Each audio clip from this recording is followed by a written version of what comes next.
Pernahkah Anda bertanya-tanya, bagaimana dua raksasa teknologi dari dua dunia yang berbeda, Huawei dari timur dan iPhone dari barat, bertarung habis-habisan untuk merebut dominasi global? Ini bukan sekadar soal fitur atau harga, tapi tentang persaingan ideologi, teknologi mutakhir, dan bahkan geopolitik.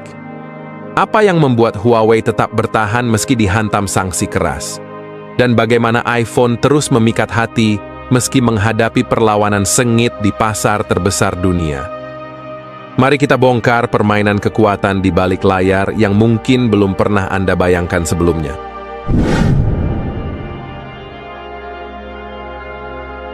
Persaingan antara Huawei dan Apple mencerminkan bagaimana dua raksasa teknologi dengan filosofi yang sangat berbeda membentuk dunia smartphone modern. Apple, perusahaan asal Amerika Serikat, meluncurkan iPhone pertama pada tahun 2007, membawa revolusi besar dalam dunia komunikasi. Desain premium, antarmuka intuitif, dan ekosistem yang sangat terintegrasi membuat iPhone menjadi pelopor di era smartphone modern. Dengan pendekatan eksklusifnya, Apple berfokus pada pengalaman pengguna yang seamless melalui perangkat keras dan lunak yang saling terhubung. Sebaliknya, Huawei, perusahaan yang didirikan di Shenzhen, Tiongkok, pada tahun 1987 memulai perjalanannya di dunia telekomunikasi. Baru pada tahun 2009, Huawei masuk ke pasar smartphone, menawarkan perangkat yang ditargetkan untuk konsumen menengah ke bawah. Huawei pada masa itu dikenal sebagai produsen ponsel dengan harga terjangkau, namun perlahan mereka mulai membangun reputasi melalui inovasi teknologi yang menarik perhatian dunia.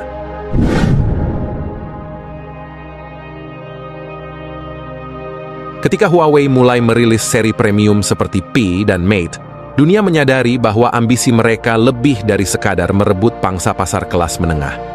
Pada tahun 2018, Huawei membuat sejarah dengan melampaui Apple sebagai produsen smartphone terbesar kedua di dunia, hanya di bawah Samsung. Prestasi ini didorong oleh fokus pada inovasi teknologi, terutama di bidang fotografi ponsel dan jaringan 5G. Apple, di sisi lain, terus memimpin di segmen premium. Meskipun Huawei mencatat pertumbuhan yang luar biasa di pasar global, Apple mempertahankan dominasi melalui loyalitas merek yang kuat, terutama di pasar Amerika Serikat, Eropa, dan Jepang. Namun, persaingan semakin sengit ketika Huawei meluncurkan ponsel dengan spesifikasi tinggi seperti kamera hasil kolaborasi dengan Leica dan teknologi 5G yang jauh lebih maju dari para pesaingnya.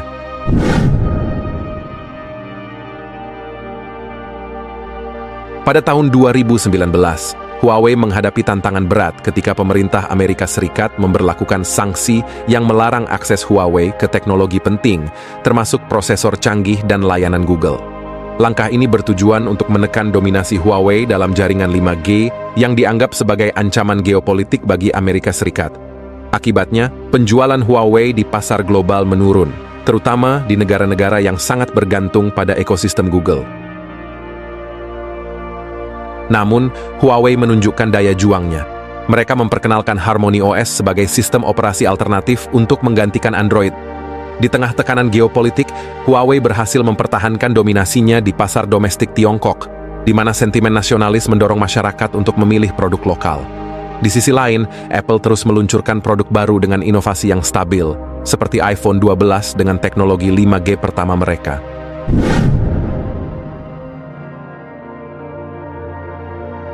Huawei terus berinovasi meskipun dibatasi oleh sanksi.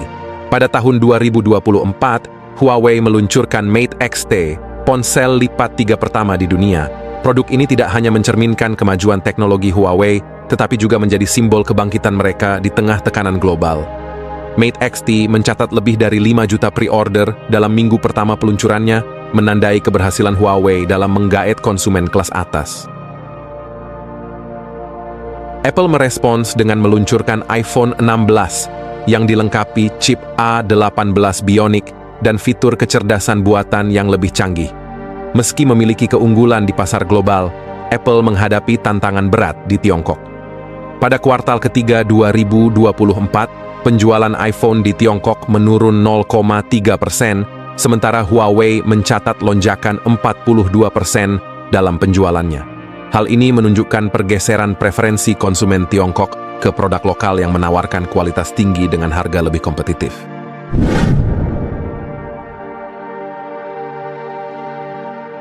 Di Indonesia, persaingan antara Huawei dan Apple menunjukkan dinamika yang menarik.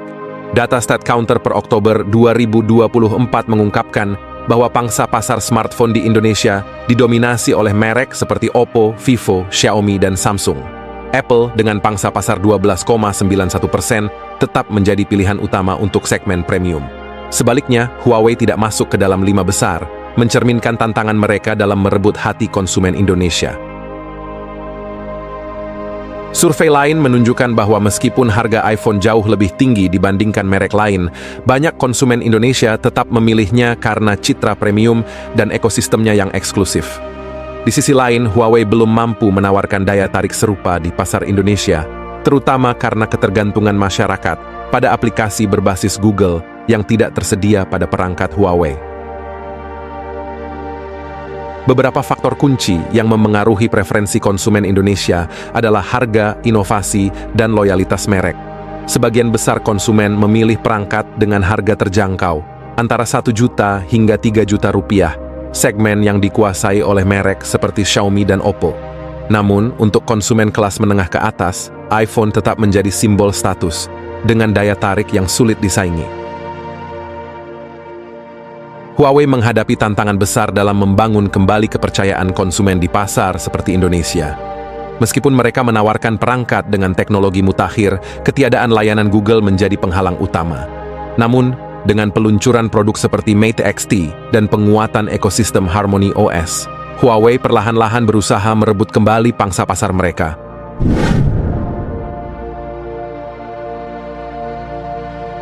Persaingan antara Huawei dan Apple bukan hanya tentang angka penjualan, tetapi juga tentang dominasi teknologi. Huawei telah menetapkan standar baru dalam inovasi jaringan 5G dan perangkat lipat, sementara Apple terus mendorong batas melalui kecerdasan buatan, efisiensi energi, dan integrasi perangkat. Kedua perusahaan ini juga bersiap untuk bersaing di bidang teknologi baru, seperti augmented reality, wearable devices, dan solusi ramah lingkungan. Di pasar global, Huawei dan Apple mencerminkan dua kutub yang berbeda. Huawei sebagai simbol kebangkitan teknologi Tiongkok dan Apple sebagai lambang inovasi Amerika Serikat. Bagaimana perjalanan persaingan ini akan berkembang dan siapa yang akan memimpin industri teknologi di masa depan menjadi pertanyaan yang menarik untuk terus diamati. Sobat channel Kabar Langit, baru saja kita membahas persaingan sengit antara Huawei dan iPhone dalam dominasi teknologi global. Menurut Anda, apakah inovasi teknologi semata cukup untuk memenangkan persaingan ini, atau ada faktor lain yang lebih menentukan? Kami sangat menantikan pendapat Anda di kolom komentar.